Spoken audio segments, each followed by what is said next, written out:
Hey, this is Dr. Victoria Andarcia from the Healthful Roots podcast. Thank you for joining me today. And today I have on the podcast Neetu Ramawad from Wake Up Wellness. I am so excited to talk to you about your journey and your work with women, specifically around fertility. But before we get into that, can you please introduce yourself? Yes, so my name is Neetu Ramawad. I'm so excited to be here. Thank you for having this conversation. I think it's so needed. I'm a holistic nutritionist. I end up specializing in women's health, hormonal health, terrible periods, endometriosis, PCOS, and also preconception preparation for fertility, or women that have been struggling to conceive, or women that have gone through multiple rounds of IUI or IVF and are looking for another answer, and helping them bring their body back into balance through food, lifestyle, nutritional therapies, somatic recommendations, and healing modalities that kind of help bring the mind, body, and emotions and spirits back into balance to help with their fertility success. That sounds really awesome. And I know what you mean when you say those things. Um, but I'm excited to get into like the details of like the somatic work that you do and the mind body connection. But I know that this kind of started for you from a personal experience, right? Yes, yeah, that's correct. I just had suffered from my teenage years well into my 20s and maybe even my early 30s until I started course correcting. But I had terrible periods. They were just so painful, like at nausea levels of pain. I was very much reliant on medication every month to get through like the first couple days. I would need to be curled up with like a water bottle. Like I just couldn't even make plans, like because the pain would be so bad. Um, and yeah, like, I mean, I'm talking about breast tenderness, probably the moodiness, and then just like really painful cramps. For me, were my typical symptoms. And I normalized that because that's how it had always been. And that really changed for me. I was living in London in my 20s, and I was like kind of just living. I was never home, just like out working in finance, eating terribly, not really paying attention to what I was eating. And even when I had a period, I would like satisfy all my cravings. Like I just never Mm. even understood it. I just thought, okay, you have your cravings. Like I would go out and buy like chips and cookies and chocolate and all the things and eat them at the same time, not really understanding that they were contributing to even worse symptoms while I was on my period. So when I came back, I went back to school for holistic nutrition. I moved back home post the recession in London. But I had a ruptured ovarian cyst, and I didn't know. I just woke up with like extreme amounts of pain one morning. It had been a couple days of pain, and then it got really bad, and I knew I needed to go to the emergency. So I go to the emerge. They do an ultrasound, send me home with some painkillers, and a surgery was scheduled 6 months later. But in the meantime, I was studying holistic nutrition, and we talked a lot about hormones, and we talked a lot about food as medicine. And I was realizing like how inflamed my body was, and that's where I really got answers as to what was going on with my body, because my doctor, when I went to her with that ruptured cyst, and I had a lot of questions because I didn't understand how it got here, like how something the size of a pear was growing on my ovary. And I had so many questions about that. And, it wasn't even like brought to my attention how severe that could get when a rupture happens, right? Like there are like pretty serious consequences to that, that nobody talks about. And all my questions were very much dismissed. So as I'm going through nutrition school, I'm getting answers slowly, and I start making changes to the way I'm eating. And I've been eating that way for like definitely over a decade now. And I saw my periods got better. I saw my symptoms get better every single month. So that was one aspect of it in terms of, pain management and like regulating my period. And actually I did have to have that surgery, and they removed the cyst. But when they went in, they also found stage 1 endometriosis, which I had no idea about. Right. And so I knew that I one day wanted to have kids. Um, and if I didn't take care of this, like my only other option was birth control or a hysterectomy, and neither one of Yeah. those things resonated with me, right? I had never actually really relied on birth control for, a long period of time. And I just wasn't okay with, medicating my body. I just knew that there had to be a different alternative. And I'm like, it was really at this point in my hands because I wasn't getting the support that I needed from my medical doctor. So I worked with different naturopaths, and, I had now completed my certification in holistic nutrition, and I went on to explore other things like to traditional Chinese medicine, Ayurveda, and I got more answers there for women's health. Okay. I mean, that's a lot. And like, that's an unfortunate thing that like you had something so severe happen and they were kind of just like, that's, it just happened and, go home and that was it. So I do find that that's a lot of people's experience and it's really unfortunate. But I want to touch on where you say that you changed your diet, right? Mm-hmm. What was it that you changed? So really just understanding that, I wasn't eating a nutrient dense diet, right? Like I grew up in a Guyanese household. Um, and a lot of the foods that we make are for the most part quite healthy, but they're carb heavy and they can be oily. Mm-hmm. And I was working a pretty stressful sales job during this time as well. So I was a very typical person that would wake up with anxiety, grab something sweet to eat, like a muffin or like a protein bar, like a Kellogg's protein bar, for Yeah. example, something high sugary, have a coffee and run out the door, and then have like pasta for lunch.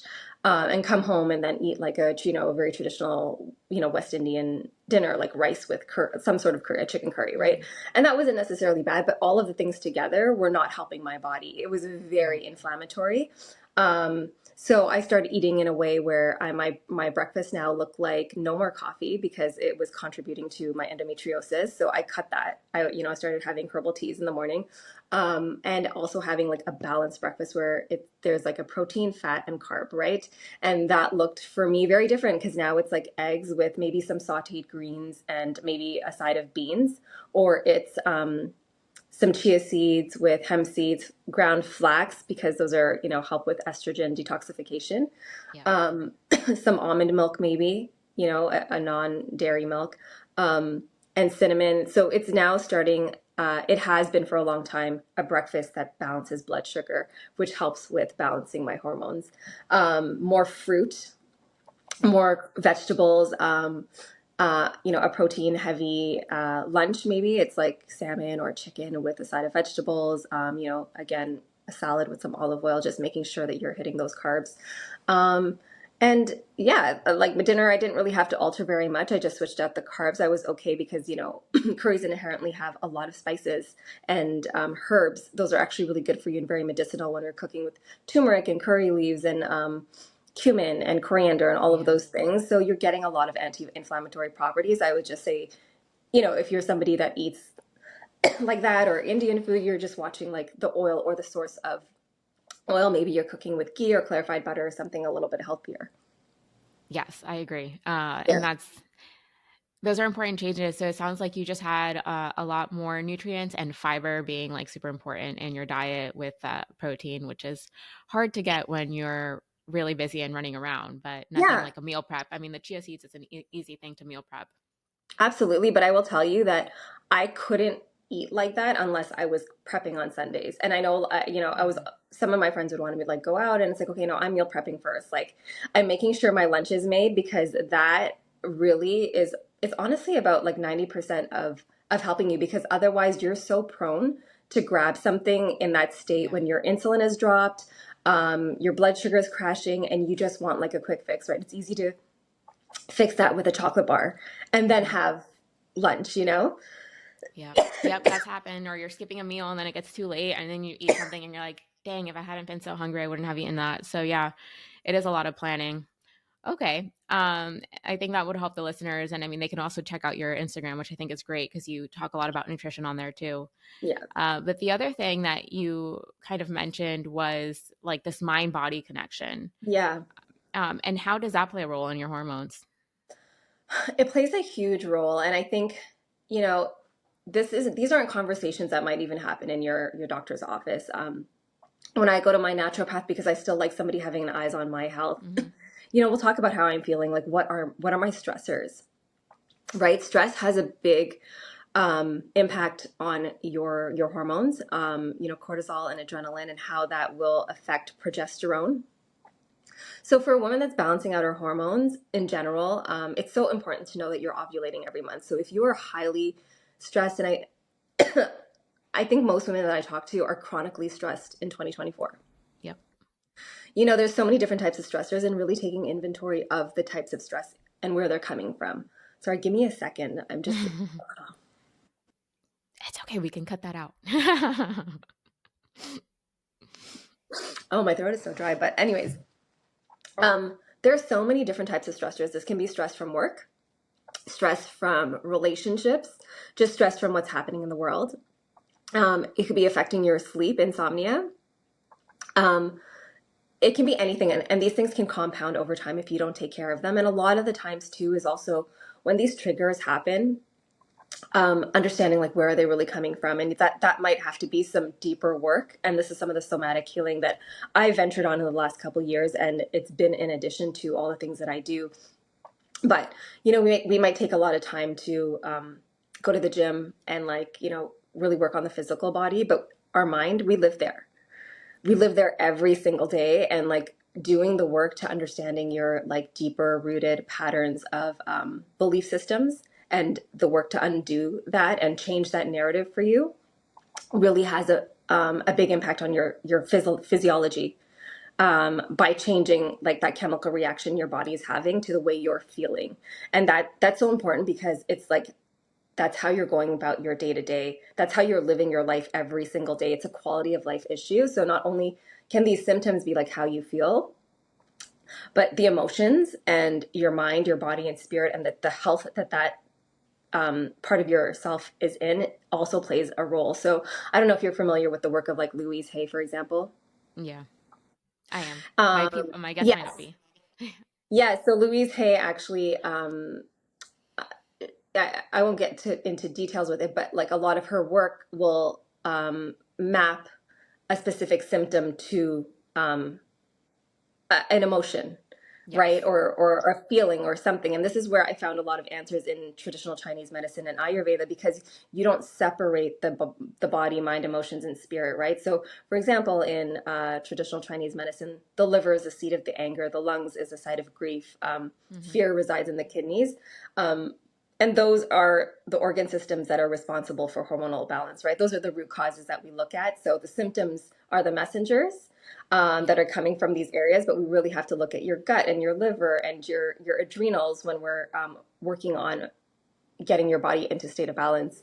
And some of the somatic stuff is really understanding, like, if your boss is like, did something to totally just piss you off, like, where is that coming from? And if it's a reoccurring thing, and how do you go back to that place in your childhood that you created this narrative or had this experience, and look at that compounding, like, because your brain will do a lot of work to find evidence to support that story. And then it can build. And now you've been carrying that story for 30, 40, 50 years. And it may be causing you a lot of pain, actually. And we do this work because in the beginning, when somebody who has never made changes to their physical health, there can be a lot of mindset barriers into even starting to make these changes. And that's the purpose of why we do this work, because, sometimes you're making some switches, maybe you're just like eating a little bit more fruit or having an apple day, but like to really go in and prioritize yourself. And I'll give you an example. There was this a client that I worked with, and her mom had passed away when she was quite young. So she was left with the responsibilities of taking care of her three younger siblings. So she really filled the role of a mother. And now she came to me with PCOS, a lot of weight gain, acne, fatigue, just complete burnout. And for her to, when we started like trying to map out an agenda for her and a protocol, there was so much pushback into like, well, I don't have time for that. I'm going to have to go pick up, this sister while I do all the cooking in the house. My siblings rely on me. And so she had so many issues about putting herself first. And those are the limitations that keep us from making the changes we need to like be the best versions of ourselves. So that's why that mindset work and some of that somatic work is so important in the beginning. Yeah. I mean, and you can see that sometimes when you work with patients, it's like the like overly anxious ones or people who are like I have to do everything myself, which sounds like she had some of that, and not relying on other people. So, okay. And so like what are ways like when you say like somatic work, like what does that exactly entail? It really is an exploration. So, I mean, for us, when I'm working with somebody, it's, just to be like, I've done this work myself for a long time. So I'm Mm-hmm. at a point where I can guide somebody, and we're trying to make these shifts so that you can start making other shifts and Right. creating changes that are lasting and sustainable. And really that's an entry point. But if you've got some like limiting beliefs that are really blocking you from even that first step, or you're really deep into some patterns and habits that are really, really difficult to change, we start by really just trying to uncover like what's happening with you day to day. Like what's your day like? What are you feeling? And trying to uncover those feelings and those thoughts that you're having on a day-to-day basis. And some of that is through journal prompts. Some of that is through like free flowing writing in the morning.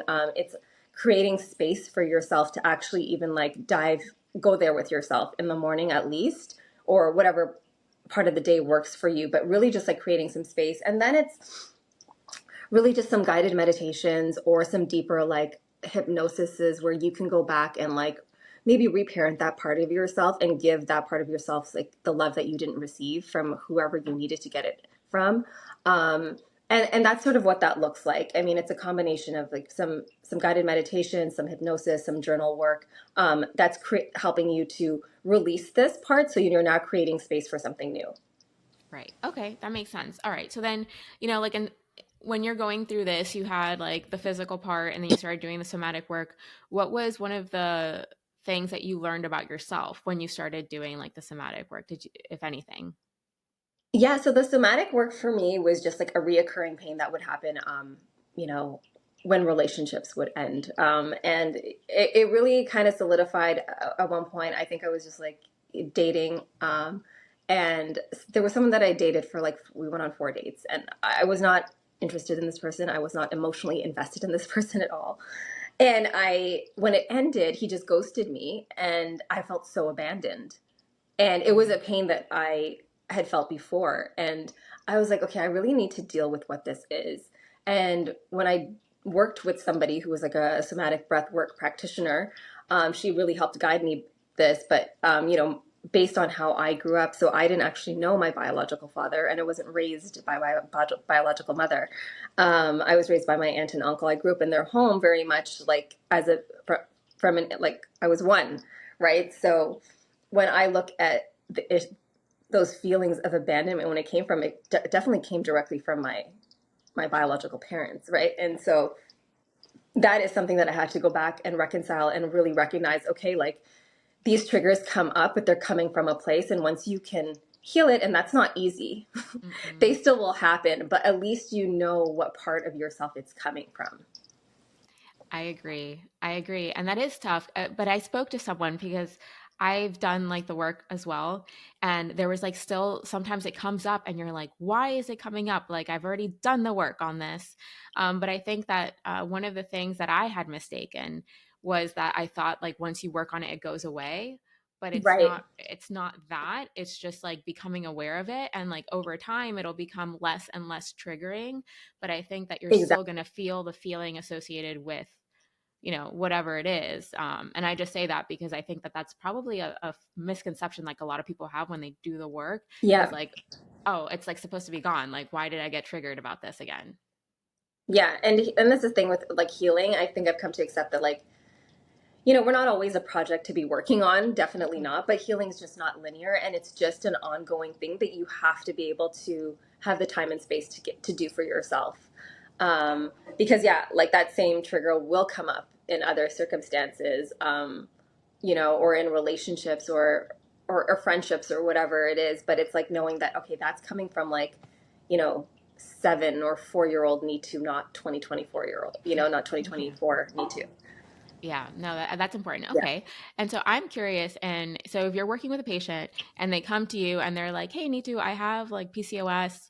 And you come and you're like, hey, like let's talk about unprocessed emotions. Like, how do you get the patient to see like a correlation between their physical symptoms and that emotional aspect? That's a really good question, and it really varies by person to person, and also just meeting somebody where they're at. So if some people might have done some of this work, some people haven't, and sometimes and sometimes it can just be an introduction, right? So when I send somebody an intake form, there are a number of questions about like, how they're feeling, what's stressing them out, what's going on with their lives, what are the things that are on your mind day to day, like what are you worried about, do you have anxiety, where is that coming from, so we're already trying. I'm just trying to like have a landscape or a picture of like what are they going through right now? You know what I mean? Like what is the struggle?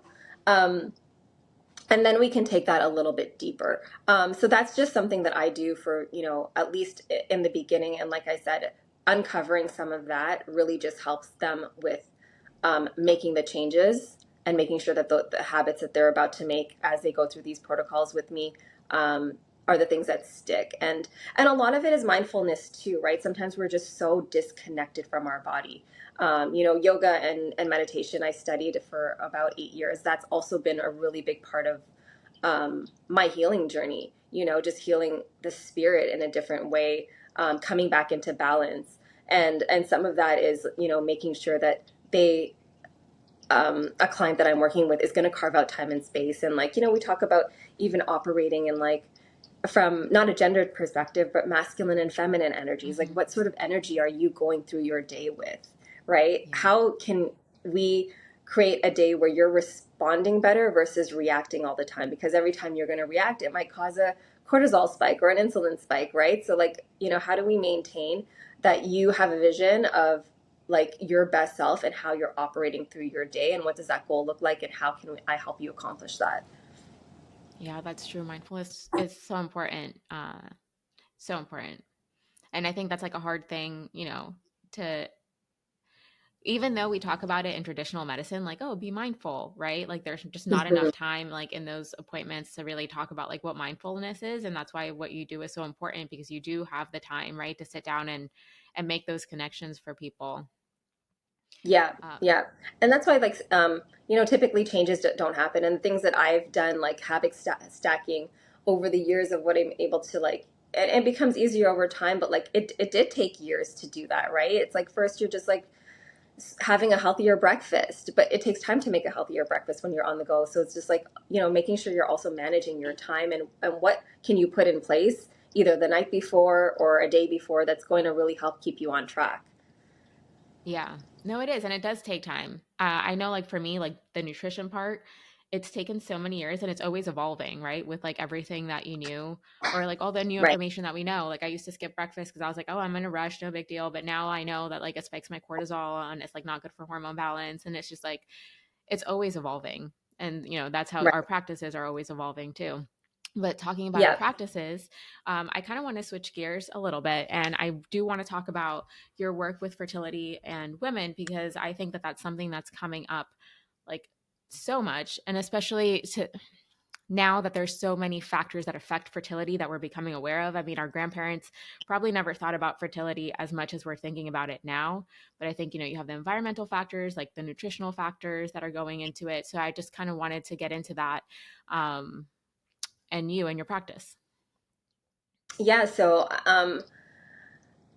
I work with women through referrals, or somebody had a good experience with me. But the other place I'm seeing, there's a couple things, like women are freezing their eggs.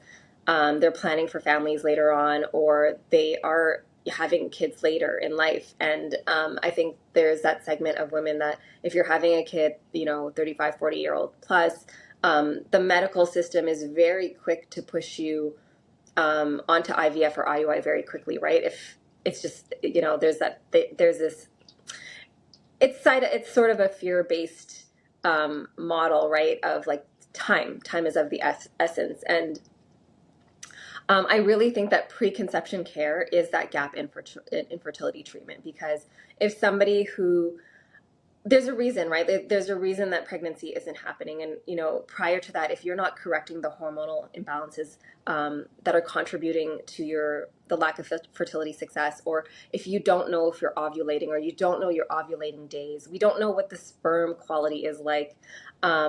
Not eating in a way that supports fertility, and I talk about this a lot. Eating healthy is not eating for fertility. And when you're eating for fertility, you really have to make sure that all those meals are nutrient dense. We talk about balancing blood sugar. So not skipping breakfast is a really big, it's a really big effort, right? Like, you really have to make sure that you're having a really balanced, high protein breakfast, that your blood sugar stabilized throughout the day, and how to do that. And when I talk about nutrient density, it might be incorporating things that you've never incorporated into your diet before. Maybe it's something like chicken liver and hiding that in a way that you don't like it, or eat it, or maybe eating like smoked oysters. It's because we need a lot more nutrients Yeah. when our body is trying to create life. And anyways, there's a lot of different reasons why preconception care can really help accelerate your results, whether or not you're going to try to get pregnant naturally or go through IVF or IUI. Your body's about to double in blood volume. So you want to ensure that you've got enough resources for yourself and your baby. And additionally, like, this is going to be your baby's home for the next 9 months. You want to make sure it's like the most hospitable environment for your baby to thrive as well, right? And being healthy for your pregnancy, before your pregnancy, during your pregnancy, and then also for your postpartum. So such a chain effect, because the more nutrients you have in your body, you're about to lose a lot of them too once you grow the baby, give birth as well. You want to make sure you're in the best state possible so that you can also help support your postpartum period. So I mean, there's so many factors, right? You want to make sure you're ovulating, correcting nutrients deficiencies, improving your organ function, lowering inflammation, making sure that there's really good blood flow and circulation going to the uterus and the ovaries. Blood flow is the unsung hero, but you're not probably going to have that conversation in your doctor's office, right? So making sure that the quality of the blood that's delivering those nutrients, because blood technically is a transporter of nutrients to the uterus and the ovaries. So there's all these different factors that we can work on that are within your control, that really, really help to improve your fertility success. And that goes beyond just taking a prenatal vitamin, you know? Oh, well, I think that's really important because that's mostly what you hear. You're just like, take a prenatal and you're going to be fine. There's so much Yeah, in what you just and try said. for a year. Yeah, and try for a year. But I think that there's a lot in what you just said that is important. And I mean, I'm just going to ask you this because I know someone listening might be like, okay, how do you know that you're ovulating? So your body will give you signs, and that's the other thing, is like learning how to read the signs of your body.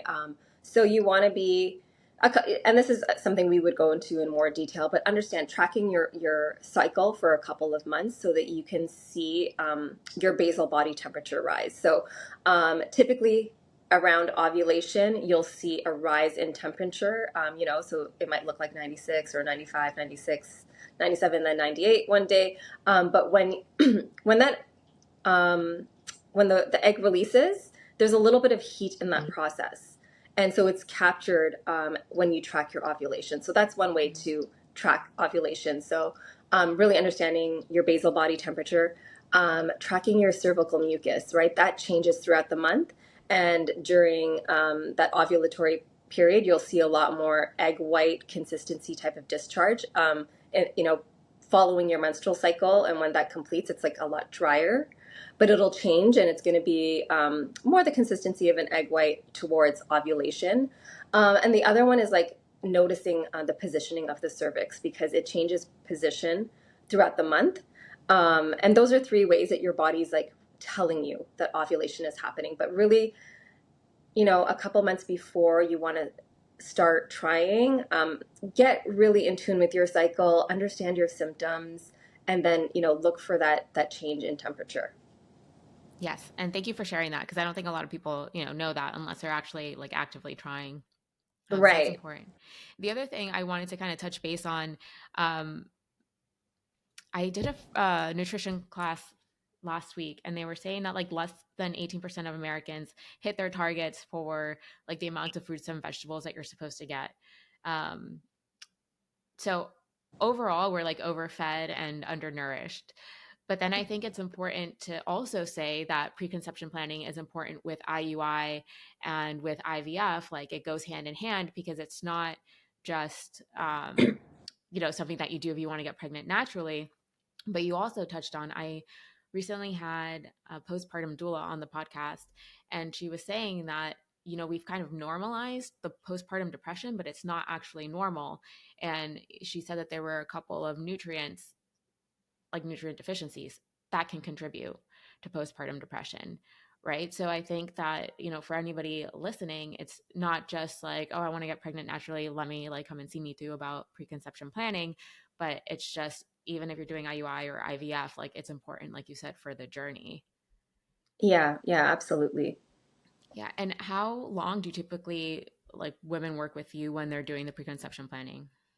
So it really depends on what's going on, but typically I want to work with somebody for 3, maybe 4 months. It takes about, I think about 90 to 100 days to affect the next egg the quality of the next egg that you can get pregnant with. So that's sort of why it's a 3 to 4 month window. And it gives us enough time to really focus on all the areas, that we want to be focusing on in terms of like making sure your gut health is optimal, providing your liver with support, supporting your adrenals, making sure some of those lifestyle factors are getting in place during that time. Okay. How do you feel about exercise and like this, someone who's trying to get pregnant? Um, what is your advice on that? You know what? I think exercise is great. There is more research coming out. I actually just went to a talk with, I don't know if you, Dr. Marie Claire Haver. She kind of Oh yeah, specializes she's in, yeah, great. yeah, in menopause. But more research about, the impact of protein intake and also exercise on ovarian longevity. So also it's just important to like know what your needs are. So if you're trying to get pregnant, over exercising a hit exercise or really pushing it, like if you don't understand like the phases of your cycle, I mean, there's a lot of different things, and I don't want to make it confusing because everyone's like, well, just, you can eat this during this phase, this 1 week of your cycle. And it's Yeah. like, well, I don't think it needs to be that confusing. It's like, if you know your symptoms, or you know that typically most women are tired the week before their period and on their period, that's a good week to start scaling it back, do some walking, do some yoga. But the rest of your cycle, it's okay to weight train. Weight training is really great. We need that muscle mass. I wouldn't suggest any sort of hit workout or high intensity workout. I would say that is something that can be a stressor to your body, and we really want to start relieving stressors of the body, but definitely getting in some movement. That circulation that I was talking about is so important to, again, the health of the ovaries and the uterus. So walking, yoga, Pilates, weight training, I think all of those things are great. Or if I like to play tennis. If there's something that, um, an activity that you like to do, keep doing it. I think it brings you joy. It's levity. It clears your mind, um, and it's a good sweat. And I think it's all in support of balancing out your hormones, but also like reducing stress also. Yeah, I would say just be really wary of anything that's high intensity, and listen to your body, right? If you're overexerted or overexhausted, or if you want to if you're too tired to get to a workout, like listen to your body and just like go for a walk, do something. We're not small men. Yeah. So, and I think a lot of the information out there is really based on the premise that a woman is just a small man. No, we have a different hormone operating every different week. And that means we feel differently. It doesn't mean we have to change everything and make it overly complicated. But if you're too tired and you need more rest, then just take the rest. If you have the energy, do something in support of your body. And like I said, I think, some of those things like weight training are great things that you can still do, but just, not anything that's going to be spiking your cortisol. Okay, I agree. So we're on the same page about that. Yeah. Yeah. Because I think exercise is great, but I do think, like, especially when you're trying to get pregnant, that doing hit training or exercises that are going to spike your cortisol can be a little bit too much. Yeah. Okay. So I do have another question, and it's something that you put on your website, and it includes womb care practices. Mm. So I've heard the term. I'm not 100% familiar with it. So I'd like to learn a little bit about that with you. Yeah. I think as a result of having endometriosis, it was something that I was so interested in, right? And again, not any information around wound care was nothing that I found in Western medicine. And traditional Chinese medicine and Ayurveda, for me, they don't neglect the uterus. Um, the uterus is actually like such a power portal of energy. Mm-hmm. It's where the creative energy lies, and it kind of goes back to that mind body spirit connection where nothing is separated, especially as a woman. The womb is a place where we can carry life there, or we can carry dis-ease. And so when women come and have fibroids or polyps, a cyst or endometriosis, something is out of balance and not being taken care of. And this is where TCM is really great with acupuncture and supplying that circulation and blood flow to the ovaries and the uterus, but also cleansing the womb, right? We don't hear about that very often, and it doesn't have to be anything it's crazy. It's not supposed to be either. But in Ayurveda, there's a practice called Uttaravasti, and I learned about this with an Ayurvedic practitioner, and it actually transforms to like portal of cosmos. In Sanskrit, like that's the translation, and it's just a solution. It follows the cycles of the moon because women's menstrual cycle, typically you might bleed with a new moon or a full moon, right? It's a 28-day, quote unquote, Yeah. whatever's normal for you cycle. And it's just some Ayurvedic herbs and like aloe juice or a different concoction depending on the type of symptoms you have, right? So some people have lighter periods, or if you have a clotty, heavier period, there might be a different solution for you. But it's just, you would just use a douching nozzle, and with sort of depending on the cycle of the moon, you can do this practice a couple times a week, and it really helps to, strengthen the conditions and the environment of the womb. And I think that's so important because, like I said, your womb's going to be your baby's first home.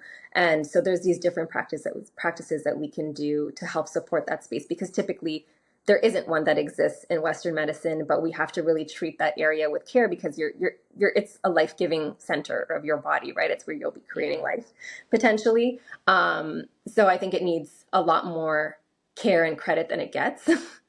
I agree. For example. But then also there's a lot you can do with like Mayan abdominal massage, or just, castor oil and massage as well. Again, and that really helps with circulation and moving things around, and just these subtle practices and the shifts in terms of taking this time to give your body that care. And it's sort of a bit of a feminine practice because it's for you and this, space in your body. Um, I don't know. It's also with fertility. It's not like hurry up and wait. It's slow down and create. So it's taking that time to really slow down with yourself and give yourself this care. It's really important, and you will feel an energetic shift in that place of your body as well.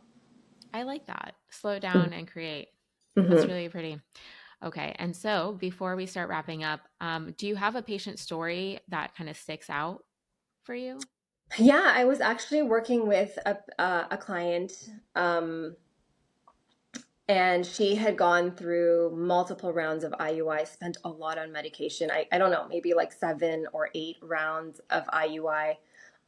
It was getting very discouraging and despairing for her. And, and sometimes I think a lot of women go through IUI and IVF, and it's been multiple failed rounds. And I can tend to be a last resort just Mm-hmm. because it's more of a natural way of healing, right? We're healing the body through specific therapeutic food, supplementation, lifestyle factors, and like some of the somatic mindset um, modalities.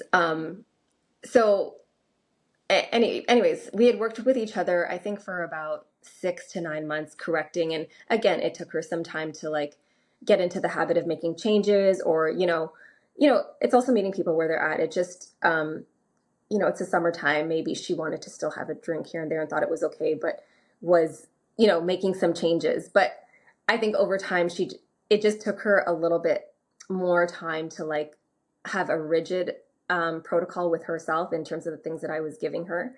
Um, and on top of it, when somebody is working with me, I'm a place where they get to unburden a lot, because there's a lot of support that you may not even get with your husband, because he may not necessarily be on board with all of the things that are, necessarily need to happen. Um, but you are also the source of helping him make some healthy changes for his sperm health. Because I mean, I think that's a whole other area that's Yeah. overlooked as well. But finally, you know, and every month was sort of just like, it was so tense, right? Because she wanted to see that that positive pregnancy test. But I think it was like 6 months in. I've just got a text message from her one day, and she was crying and I was crying, because it's like you get so close to somebody, hearing, their frustrations and their struggles, or like where they're at, and it's, she had just been through so much and so discouraged from all the treatments and how much the medication was just getting so expensive. And then finally to get pregnant, and she had a healthy baby girl. And yeah, there's nothing more rewarding than helping somebody in that process. And it's not always easy. It Mm-mm. requires some effort. There's trial and error. Even Yeah. though I can tell somebody what to do, it might take them a little bit time, but that's why having that support system, somebody to keep you accountable and keep you strong, can be a really great program for somebody. Yeah, no, I agree. And this happens to me. I don't know if it happens to you, but do you ever find that like when someone's like, "Hey," like they send you a picture of their pregnancy test and they're like, "I'm pregnant." Like, do you ever get surprised? I get surprised Yeah. because it's like, okay, like, oh, we're here, we did it. Yeah. It's happened now, right? You don't have to call, we don't have to have calls anymore.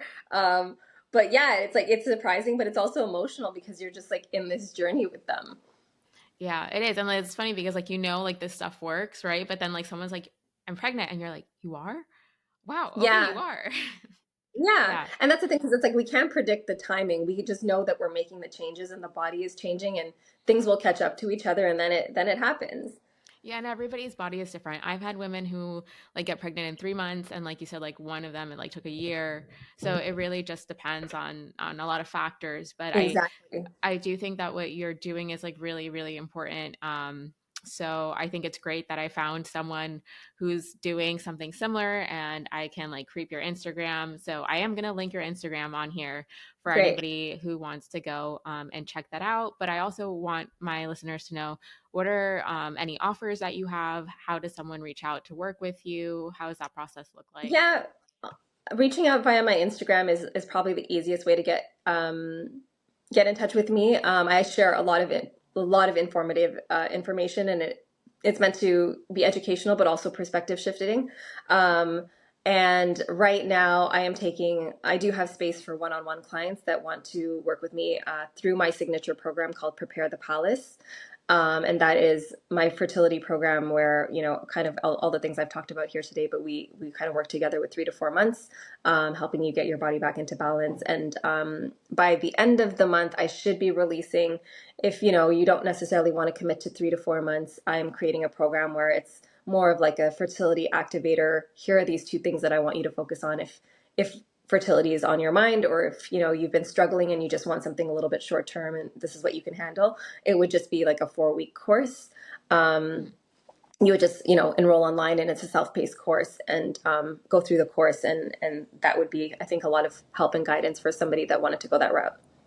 I think that's awesome. And then I saw, and I don't know if this is correct, that you also have like free calls for people who are like interested in working with you. Yeah, I do offer a complimentary call. So if you're interested in a call, I have a link tree there where you can book it. If you're having issues getting a hold of me there, just message me via Instagram and I can send you the link. And yeah, if there's something that you wanted to talk about that you want to work on, I do offer a complimentary call where we can jump on a 15-minute call, and I can let you know how I could support you.